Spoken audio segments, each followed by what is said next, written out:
Hello and welcome to the Double Handlebars episode of the HOTLCast. I'm holding my mic because somebody not to be named Mark broke it. Right? Yeah. So now I'm holding it. We just can't have nice things. Yeah. No, Mark, you were gone last week. You know what we had last week? What? Working microphone stands. Your back broken. I'm sorry. Those were collapsed when I came in and I was trying to fix them. Yeah. Yeah, you fixed it. Apparently Ryan's had the same issue and I'm really happy his has not fallen too. Thank you so much for fixing my mic. We definitely need did to a great improve job, our Mark. situation here. With There's still time. So, but like, I feel like I'm riding a roller coaster at Cedar Point. Yeah. I'm getting ready to go click, click, click, click, click, click, click, click up the hill. So if you're not watching the videos of this, you're missing out. That click, click, click, click, click. And then I got the handlebar. If I really want to lock in, let's go, guys. It's time. Yeah, but it's cool. So Mark, you're back. I am. Are you feeling better? I'm feeling much better. Yeah, we were I was kinda, not okay last we were kind week. of laughing last week because you in the podcast because you fell asleep during staff meeting. So Yeah. we sent you I would listen through it because I had to upload it the next day. He's like, Yeah. I hate We mentioned that publicly. We felt it was I fully valuable. expected that. How many times a week did you fall asleep in awkward situations last week? And last Yeah, week, Mark, how many? Yeah, how many were there? How many? I don't Confession time. remember. Step up to the microphone. I don't remember. I do not recall. Is there any My other lawyers times? told me not to respond to this question. Nothing happened on Sunday. Mark's Oh last my name gosh. is Clinton. Nothing happened on Sunday. I don't know what happened. I feel so bad. I'm Where embarrassed. were you in your dream? I was not okay. Yeah. I don't know what's happening. Yeah. If you don't know, Mark fell asleep during first service in Jackson. I so- did. I He felt so did. bad. I felt like a jerk, and I feel so bad. Which that's a small service that, like, if you're gonna fall asleep, at least fall asleep at a big service where you can hide. Sorry, I didn't Yes. plan out when I was like. Sorry, I should have planned that out better. Yeah. Which is funny because Kyle was mentioning at Brooklyn around the same time, hey, Matt's got this sultry, deep voice that you can just listen to. And Lulls Mark's like, yourself to he sleep. does. Yeah. He just drifts you Well, right away. In the one service, I said, like, it lulls you to sleep because, I don't know if that was on the video you saw, but because Carrick was sleeping in the back doing lights, my son. And so they had sent me a picture right before I walked up to talk about 3:30, and the Carrick's just like, he's out. And so then I said, yeah, Matt's voice will log, because it was during your video is when he fell asleep. And I mean, so it's was a like, long it falls video, but asleep. it's not that long. No, yeah, so it was funny, but like, and then it's funny. Your voice put Mark to sleep. So literally, I was speaking truth. That's true. That's right. Matt, if you have trouble sleeping, listen to the podcast and just put Matt on That's repeat. right. Yeah. We'll just have episodes. We should do nighttime devotions with Matt. Where you just talk, and then people just listen to it at bedtime and they'll go to sleep. Not to be confused with like HOTL After Dark. It's actually not a bad idea. Struggle with insomnia? Listen to Pastor Matt read the Bible. We should do Pastor Matt reads the Bible. We could charge for that too. That'd be great. We need an episode of Pastor Matt reads the Bible. I have no problem with Everybody that. always tells me Matt's got such a great voice. Check out our Patreon. I hear that a lot from our You've heard Patreon. Yes, HOTL Patreon account. For $1 a month, you can hear Matt read the Bible. For $2 a month, he can read the Old Testament. Seriously, though, I think that's a good idea, man. It's not a bad idea. Like Why audiobooks or something. Like if you get a handle on that. side gig. Yeah. Can I use Kyle's magic microphone that's got the extra handle on it? Yeah, you can need this. I think that's what's been Do you holding really you back. Listen, you could just change the volume just by like having the extra That's true. special mic. So You're correct. yeah, that's cool. So I think you should do this. Let us know if you hear this podcast and you think Matt should read the Bible. We could do episodes on the podcast where you read the Bible, That's true. like in between, maybe just read like a chapter of the Bible, like in the beginning, Very God dramatically, created the too. heavens and the earth. Yeah. You have to use different voices too. This is CNN. I would listen to I it. love it. Me, totally. If you could do That's worth voices $1 like to Jeff me. Hayes, I'd be so happy. Yeah, that would be epic. So, but that's good. We did talk about our 3:30 update. That's when you were doing the video for how to give if you want to give, and you know, if you're not part of our church, you're just listening. You don't have to give to it, but like we do have people call this church home and want to give and support our campaign, and that's really about how we facilitate navigating what feels like a shrinking building as our congregation continues to grow. So we're just trying to figure out how do we find and create space, and without building a whole new complex, because we don't want to do that because that's expensive. So we're trying to figure things out. But thank you for making that video as the Pied Piper of giving with your voice. But yeah, we're just excited about what God's doing. We got a big surprise coming in a couple weeks for people, so we won't talk about it until they see it on the Luau Sunday. So make sure you come to the Luau. And we've been kind of first or third service. Yes, yeah, that's right. We're only gonna feed you then.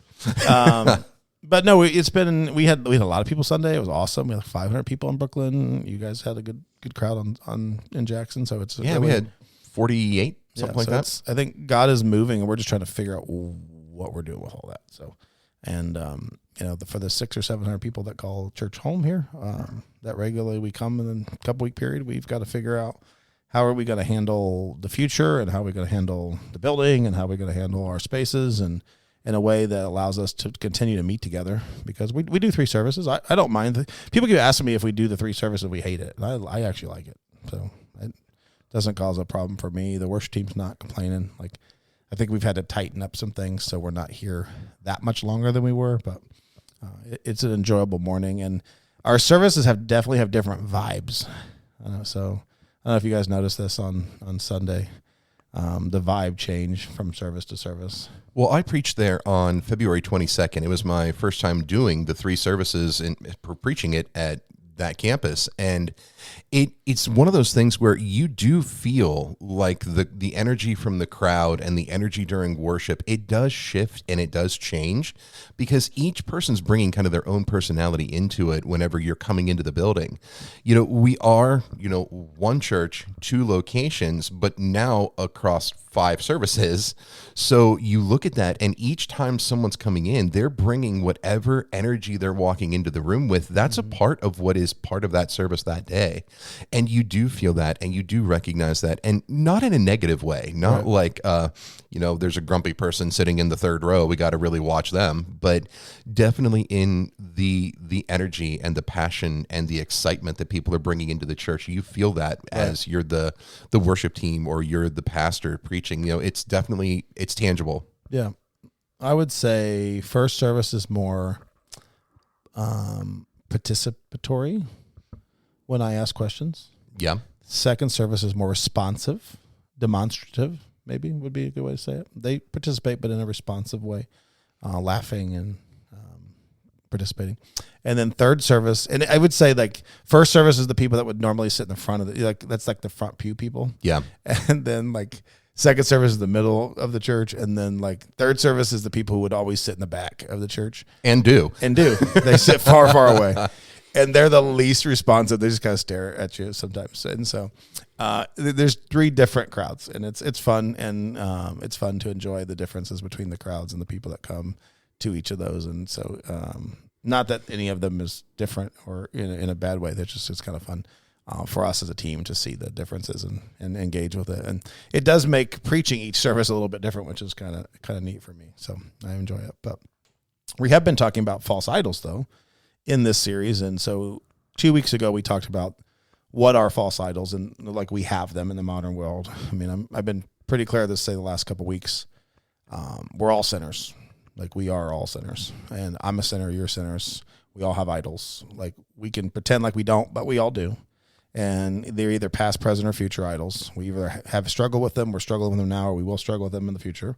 So we're just going to have to figure out how to navigate it. And the thing is, we don't want to ignore that idols exist. We want to actually figure out how to navigate idols in our lives. And so when things come up, how to say, oh, that's becoming a problem for me. It's getting in the way of God. I need to do something about that. And so that was kind of what we talked about 2 weeks ago. This week we talked about really kind of the spiritual idols that trap us.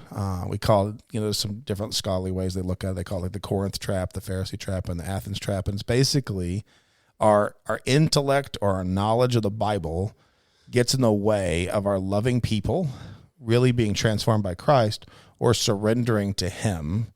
And that's really what those traps mean, kind of broken down. And so we can often try to gain too much knowledge that we create our own separation. And I think that's been my experience with people, because I've grown up my whole life in church. And Matt, I know you've had this experience too, because I know your history with church. And so you've seen a lot of people that know a lot about the Bible, but sure don't seem to love Jesus very much in the way they treat people, or especially other Christians. So what do you think about like the false idols of like spiritual superiority and knowledge that people gain, yet they don't tend to really serve him the way they should or obey him the way they should. Well, people have really kind of taken on that approach, not in all churches, so please don't hear this as a broad brush sort of statement, but where they almost feel like they've become gatekeepers of who can and who cannot come in and out of the building to be a part of your church, where they take on that mindset of, well, yes, we would love to have visitors here. We would love to have guests. We would love to have you be a part of our church, but you have to stop this thing and this thing and this thing and these issues over here, and you have to get rid of all of that before you are worthy enough to kind of come through our doors.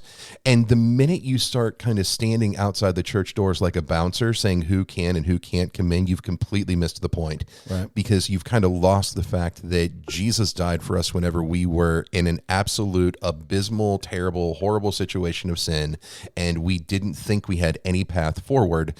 And yet whenever we look at that now, it's like, yeah, I was awful. I didn't have to clean up before. Jesus just said, come here, be with me, and whenever you have people that are taking on that approach, that's the one I've probably seen the most, where there was a church that I had served at where I had built a relationship with the men's homeless shelter down the street. And I would go down there and I would preach every so often and kind of get to talk to these guys and get to know them and learn who they are. And they started coming to my church because we were about 4 blocks down the road. So they could walk that distance from the homeless shelter. And I had a woman who told me, she's like, I think you need to start a separate Sunday school class from the class that we have here for the adults. I said, why? She said, well, I don't necessarily think that it's appropriate to be having these guys come in and be a part of that. Why is that a problem? She's like, well, we're talking about things that they don't really have a grasp on, and they're sitting around the table and they're asking questions that they don't have the answers to.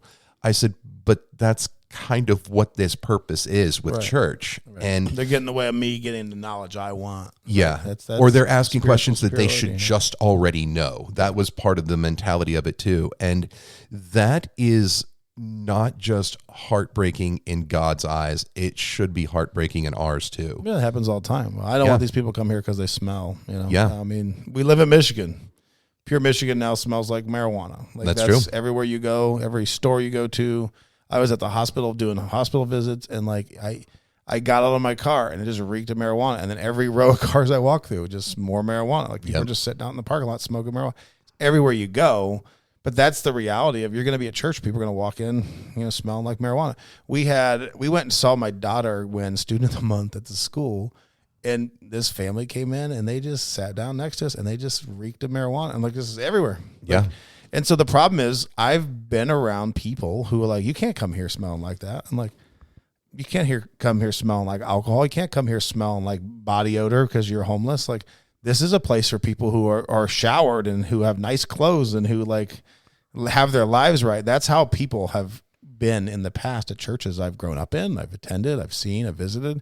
And that's not Christ. Christ is, come all you people, no matter how broken you are and lost, and find your place in me, your rest in me, and I will give you peace, and I will give you an answer, and I will give you a way. But you don't start perfect on the way. You start broken and flawed, and you transform. And so that's the hard part, is just recognizing that the idols of I'm superior to you in some spiritual way is a real problem in the church. And so it makes us not love people well. It makes us not surrender to God. It makes us not be obedient to his word, because we feel like we achieve some like status. And in our world, we like to play video games. So we've got enough XP where I'm high enough level. I don't need to put up with that anymore. Right. I think that's how people kind of treat it and act. And it becomes like this club mentality where I'm a high level member of this club. I don't need to put up with this anymore. And that's not the reality. Yep. No, I'm with you, man. I mean, it's one of those things where I think, it goes back to that, like, you don't know what you don't know, right? And so maybe those folks that come through the door, they don't know what they don't know. They know that parts of their life don't work, but they don't really know how to do it, what to do about it. That's why people come through the door. That's why I came through the door, right? But then when you flip that to the other side, and then you got people that know what they know, but they're still not living it out, and then it brings that what's faith without works. and what is works. And you know, I think that's what we're talking about, right? Right. Yeah. I mean, so I think that the big takeaway I hope people get is we all have idols, and some of them are not the worldly idols that people would tend to say are the sins that trap us. It's those of us who are followers of Christ and have been following Christ for any amount of time, we probably have some spiritual idols that are getting in the way of us loving people, obeying God, and surrendering to him fully. And we've got to figure out what that is, because, you know, and I talked about church hoppers. You know, I'm anti-church hopping, very much so, not just because I'm a pastor, but I think people should figure out how to love the Lord in whatever context they are in. And if you find a good community, stay in it and be happy, and stop letting the world tell you, I got to go find a new experience, because that's just an experiential idol, right, in your life.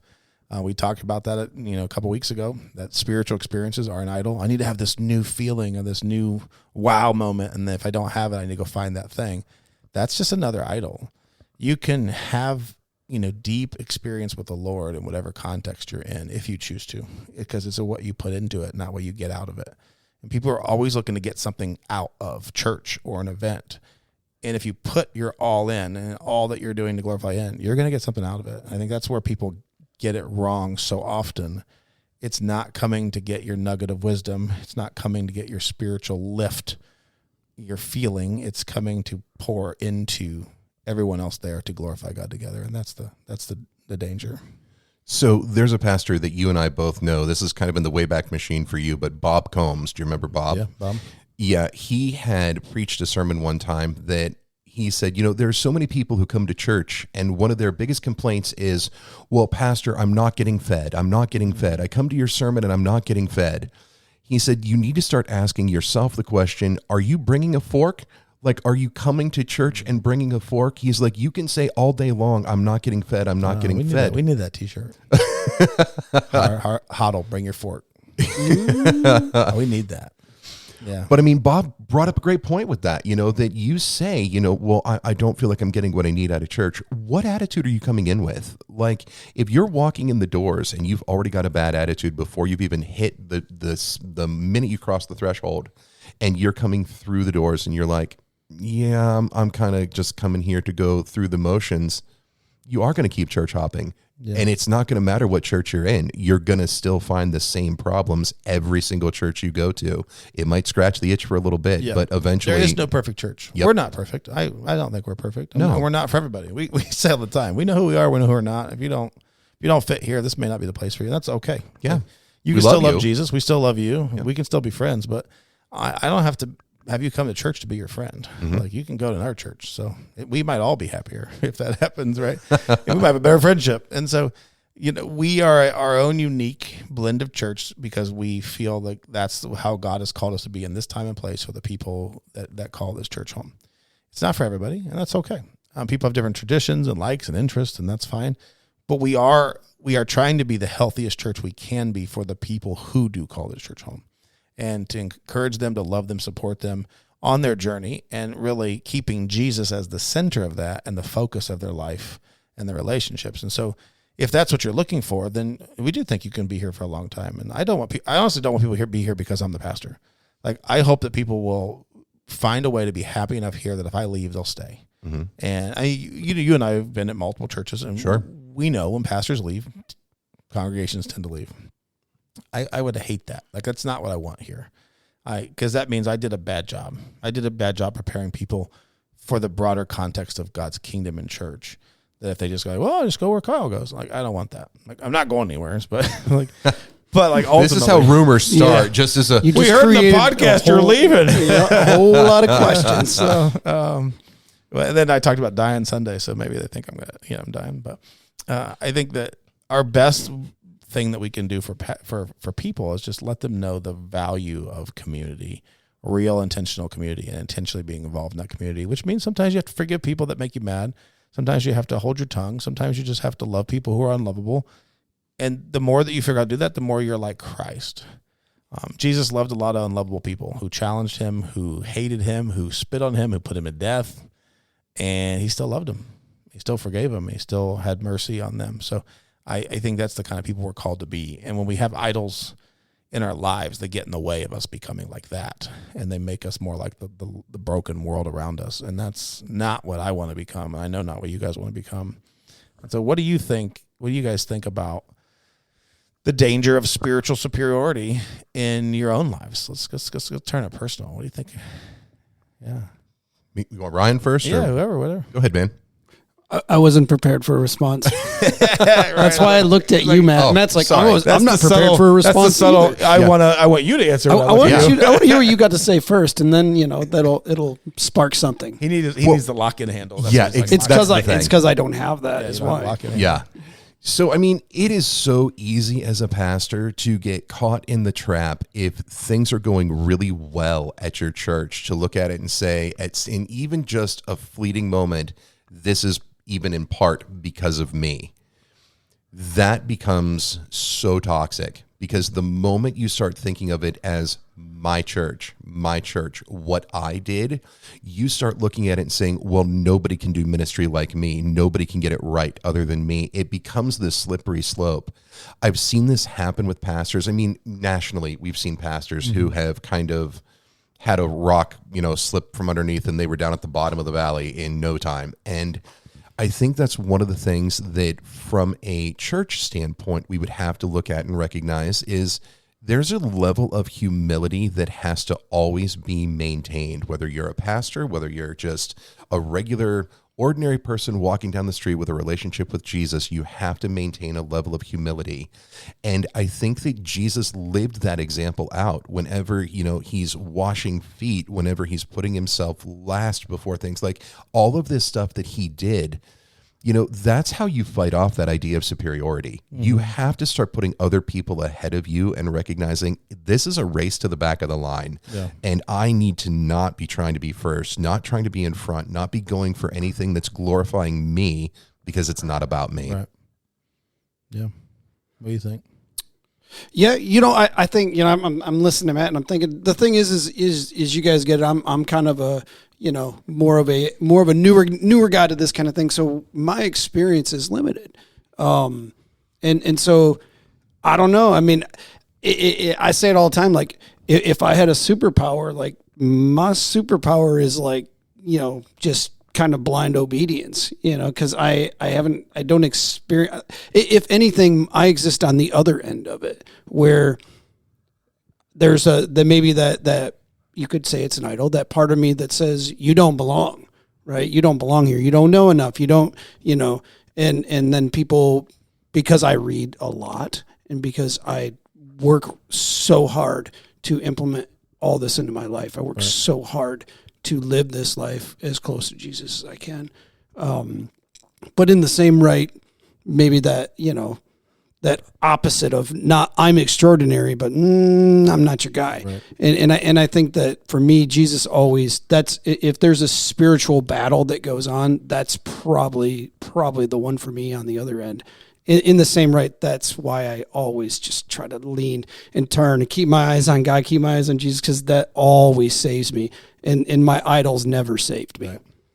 I don't know, that kind of doesn't seem like it answers the question, but that's how it resonates. I mean, for people who don't know you, I mean, you're Ryan Crawl, you're becoming in pastor in training, right? Like in the lay minister, I think is what we call the official title. You're working on reading books and learning and studying, taking courses. I mean, learning about history of the church and history of our church. And the reason we have you on the podcast is, one, you're faithful and available, and it's good for us to have a third person.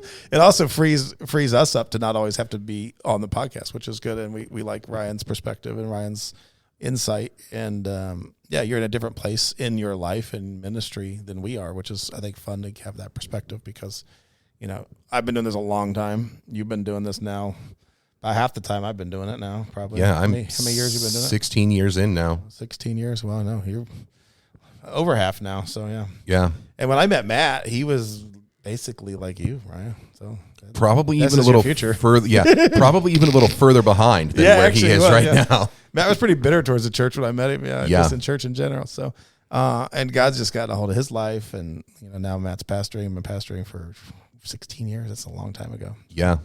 Working in ministry, not pastoring that whole time. Well, working in ministry, yeah. But when I met Matt, he was working at Walmart. That's right. At the time, so in the electronics department. So life's changed. I did a 4.5-year tour of duty. It was something else. So my favorite Matt story is totally unrelated to that topic. The favorite Matt story is like a couple weeks after he starts attending church, he comes up and standing there and goes, yeah, I know a lot of these people at church. So, I kind of figured he did because he lived in the same town as the church. And he's like, it was a town of 4,000 people. So 4,000 people. So he's like, but no. They've cussed me out at Walmart. Yeah. I was like, oh, it sounds like church people. Yeah. Right. But like, that's a spiritual superiority. I know better than you. Like, that comes from a place of, an idol in our life. Like we think we're good enough. We can just let someone have it. Like, because, we follow Jesus. That's not the case. We talked about this last week. There was a pastor bragging to his staff about like ripping into a customer service representative. I was like, that was funny. And I'm like, is that really becoming of the Lord? Is that how Jesus would have did it? I don't think so. I think think those things become idols that are glorified on social media and the world, and we have to be careful that we let those idols influence us and become something that we put on the shelf with God or we put on the shelf above God. And I think this is dangerous. It's hard to admit that God's been replaced by something. It's really hard for, I think, any pastor especially to admit, like, oh no, Jesus is first. But is he really? I think that's the hard part. And I think we have the same proclivity to taking Jesus off the shelf as anybody else. We just have an awareness that we need to get him back on there faster. And I mean, honestly, if you're looking just around this room, we've got multiple levels of pastoring kind of all sitting here together because, Mark, you've been doing this longer than Ryan, but not as long as Cyle and I. So What has your experience been with? I know for me, I mean, in terms of idols that I've wrestled with and struggled with, the intellectual piece of my faith and the emotional piece of my faith have been two things that have been things that I have idolized. Now that I understand like a different context of it, not just like there's a little shrine in your closet, but like something that's taking up the focus of your time of your life. Because like what I'll do is I'll like get wrapped up in the emotions of it, and then if something's not going well, then everything's not going well. And then I'm focusing on that more than I'm focusing on God. And I'm not letting him take control of this plane that's like spiraling. I'm like, no, everything's going badly. And I'm not letting him do what he needs to do to correct it. Yeah. And so that's something I've had to learn to do. You guys have witnessed it where like, I go through seasons of, I know Cody's called it dark mark, where like I'm just truthfully, I'm idolizing the emotions and I'm focusing on that more than I'm focusing on God. That type of stuff is taking a bigger priority in my focus than God is. And it's so easy for anything and everything to do that, whether it's internal stuff that we wrestle with or external factors that are trying to grasp at our attention. Video games, social media, like any of the sort. Things that are taking a focus over God. There's always going to be many things trying to grasp at us. And so I'm just trying to learn how to do better and better every day and let God continue to break me down and reshape me. I was talking with the students last night about that at youth group, where the Holy Spirit's there to kind of be like dynamite, and it like breaks you apart and rebuilds you the way you ought to be, not where you were. And so it's a process. It's ongoing, and there's always going to be the things that try to grab your attention and your focus. And that's why you have to be diligent with your faith. It's not like eventually you just start coasting in your faith. Once you do, you're not in a healthy spot with your faith. Right. No, that's good. Thanks for sharing. Yeah, appreciate that, Dark Mark. I love the nicknames. We got Pied Piper, Dark Mark, Chosen. Chosen. Yeah, Jonathan Rumi. Ryan, the similarities between Ryan and They think I look like Jesus. You do kind of look. I mean, if I picture what Jesus looked like, you're probably close. Yeah, really close. He's got a little bit darker skin. I'm okay with that. Yeah. So when I think of Jesus, I think of Ryan. Wow. Now I feel double entendre though, because like you're a loving guy, you care about people. I appreciate that, but also you look like Jesus too. So it's kind of. So does that mean that when he does a baptism, he'll stand on top of the water too? You check that out this summer. See if a glass platform just underneath. I'm willing to give it a go. But yeah, that would. I think we'll all probably be disappointed. That would freak people out. No, but no, it's good to do life together with just all of us, we know these are conversations we're regularly having as we are all in relationship, we're friends, we're hanging out together, we're playing games together, families are spending time together. And when we look at it, like we're also having these real tangible conversations about like idols in our own lives and what does that look like? But I think the biggest danger for us in our context is spiritual idols. Like those are really the things that we have to be the most careful about in embracing, because those are the things that kind of come up out of nowhere. You don't realize it until it's too late. And then you start looking down on people. I've been there before. I talked about Sunday back in college. I thought I was better than everybody else in Michigan because there were a bunch of heathens and going to hell. And I wasn't a very likable person. I was really judgmental at that time. And so I recognized I needed to change and really got in with a group of people that helped me figure that out. So, so we just need to do better and make sure that Jesus is the center. We are surrendered to him. We obey his word, live it out, and we don't forget to love people and make that a purpose of what we're doing and why we're doing, just like Jesus did. So thanks for listening to the HOTLCast. We'll catch you on the next episode.